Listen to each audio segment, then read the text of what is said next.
Today we're in Holy Cow, just up the road from Port Chalmers, and brought the students up here to get them to milk some Jersey cows, and we're going to take that milk back to the Polytech and make some cheese.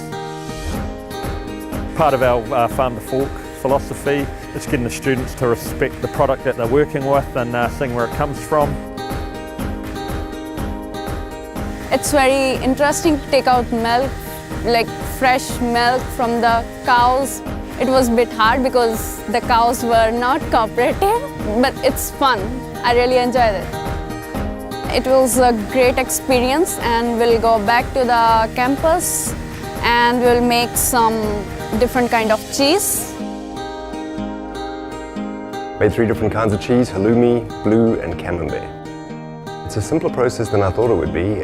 So we take the milk and heat it, and then we add rennet to it, which we get curds from that process. And then we set the curds, and curds get made into cheese. To see all the different cheeses kind of come together, but I mean, certainly looking at the halloumi, very, very different from the halloumi I've seen in the past, and I think that's to do with the quality of milk that we used, which was excellent.